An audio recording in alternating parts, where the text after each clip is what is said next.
یہ نجس ہے، لیکن اور بھی چیزیں جو ہوتی ہیں جو انسان کو مست کر دیتی ہیں، انسان کو نشے میں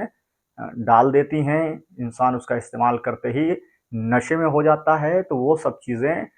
نجس نہیں ہیں، لیکن ہاں اس کا استعمال شریعت میں حرام قرار دیا گیا ہے، یعنی اس کا یوز کرنا، اس کو استعمال کرنا شریعت میں حرام قرار دیا گیا ہے، گناہ قرار دیا گیا ہے۔ جو بھی چیز انسان کے دماغ کو ہلا کر رکھ دے یعنی نشے میں ڈال دے، تو ایسی چیزیں حرام ہیں۔ آئیے آگے دیکھتے ہیں، مگر ہر حال میں ان کا استعمال حرام ہے۔ فقا، ایک فقا ہے جس پہ غور انسان کو کرنا ہے کہ فقا کیا ہے۔ دیکھیے فقا کہتے ہیں بیئر کو، یہ جو مارکیٹ میں بیئر چلی ہوئی ہے اور لوگ بڑے شوق سے بیئر کو پیتے ہیں، یہ سمجھ کے پیتے ہیں کہ بیئر حرام نہیں ہے، تو ایسا نہیں ہے۔ آیت اللہ سستانی صاحب کی نگاہ میں اس کا حکم واضح ہے کہ فقا یعنی بیئر جو جو سے بنی ہوتی ہے اور ہلکے نشے کا سبب ہوتی ہے، حرام ہے۔ دیکھیے جو سے بنی ہو اور ہلکا نشہ ہو، نشہ ہلکا بھی ہے تب بھی وہ بیئر حرام قرار دی گئی ہے۔ احتیاط واجب کے بنا پر نجس بھی ہے، لیکن اس کا حکم یہاں تک آ گیا ہے کہ احتیاط واجب کی بنا پر یہ نجس بھی ہے، یعنی اس کو ٹچ کرنا، اس کو چھونا انسان کے بدن کا حصہ نجس ہو جاتا ہے۔ تو یہ بیئر سے بھی انسان پرہیز کرے، شراب سے بھی انسان پرہیز کرے، کیونکہ یہ چیزیں نجس بھی ہیں اور اس کا استعمال حرام بھی ہے، اور ہر اس چیز سے انسان پرہیز کرے کہ جو حرام قرار دی گئی ہے، جو انسان کو نشے میں ڈالتی ہو، تو وہ چیزیں حرام قرار دی گئی ہیں، تو اس سے انسان پرہیز کرے۔ آئیے آخری چیز کی طرف چلتے ہیں۔ نجاست کی آخری 10ویں نجاست ہے کہ نجاست خور حیوان کے پسینے کا کیا حکم ہے۔ یعنی نجاست خور حیوان کہ وہ جانور کہ جو نجاست کو کھاتا ہے، یعنی گندگی کو کھاتا ہے، پیخانے کو جو کھاتا ہے، اس کے پسینے کا کیا حکم ہے۔ دیکھیے شریعت میں پسینے تک کا حکم دیا گیا ہے، اس لیے شریعت کو پڑھنا، شریعت کو جاننا بہت ضروری ہے۔ آئیے اس کا حکم دیکھتے ہیں۔ ہر وہ جانور جس کو انسان کے پخانہ کھانے کی عادت ہو گئی ہو، اس کا پسینہ نجس ہے۔ دیکھیے کوئی بھی جانور ہو، اگر وہ انسان کی گندگی کھانے کی عادت ہو گیا ہو،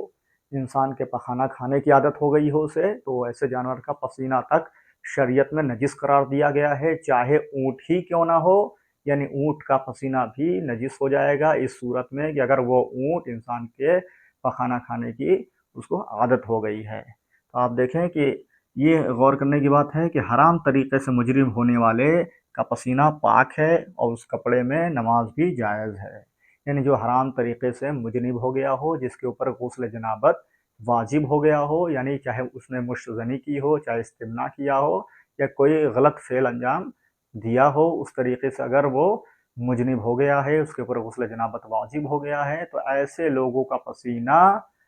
نجس نہیں ہے، ایسے لوگوں کا پسینہ پاک ہے، اور اس کپڑے میں وہ نماز بھی پڑھ سکتے ہیں، یعنی نماز جائز ہے۔ تو لہٰذا ایک نوٹ ہے جس پہ دھیان دینے کی بات ہے کہ کس چیز کا نجس ہونا ثابت ہوتا ہے، کتنے طریقوں سے ثابت ہوتا ہے۔ کسی چیز کا نجس ہونا کتنے طریقوں سے ثابت ہوتا ہے، تو دیکھیے کسی چیز کا نجس ہونا، مثال کے طور پہ یہ کپڑا نجس ہو گیا یا یہ بدن نجس ہو گیا، تو اس چیز کو ثابت کرنے کے لیے کتنے طریقے کا ہونا ضروری ہے، کتنے طریقے سے یہ ثابت ہوتا ہے کہ یہ چیز نجس ہو گئی ہے۔ تو دیکھیے 3 طریقے ہیں کہ جس سے پتہ چلتا ہے کہ فلاں چیز نجس ہو گئی ہے، یعنی نجاست ثابت کرنے کے بس 3 ہی طریقے ہیں۔ پہلا طریقہ یہ ہے کہ انسان کو خود یقین ہو، یعنی انسان خود جانتا ہو اس کے بارے میں کہ ہاں یہ چیز نجس ہے، جب اس کو یقین ہے تو پھر وہ نجس شمار ہوگی۔ دوسری چیز یہ ہے کہ جس کے اختیار میں کوئی چیز ہو وہ کہے، یعنی کسی کے اختیار میں کوئی چیز ہے، مثال کے طور پہ کسی کے اختیار میں کوئی کپڑا ہے اور وہ یہ کہہ رہا ہے کہ یہ کپڑا نجس ہے، تو وہ کپڑا نجس مانا جائے گا، کیونکہ اس کے اختیار میں ہے، اس کے پاس میں ہے، تو لہٰذا وہ اگر اس نے نجس کہہ دیا تو وہ نجس شمار ہوتا ہے، چاہے کپڑا ہو یا برتن ہو یا دیگر جو بھی چیزیں ہوں، اگر وہ کہہ رہا ہے کہ نجس ہے تو پھر وہ نجس مانا جائے گا۔ تیسری چیز یہ ہے کہ 2 عادل مرد کہیں کہ فلاں چیز نجس ہے، یعنی کوئی 2 عادل افراد، وہ بھی مرد، اب وہ کہہ رہے ہیں کہ یہ چیز نجس ہے، تو اس کو نجس مانا جائے گا۔ تو لہٰذا نجاسات کے بارے میں علم رکھنا اور اس پہ دھیان دینا بہت ضروری ہے. ہر انسان پر ضروری ہے کہ وہ نجاست اور مطہرات کو مد نظر رکھتے ہوئے احکام شرعیہ کے تمام احکام پر عمل کرتا رہے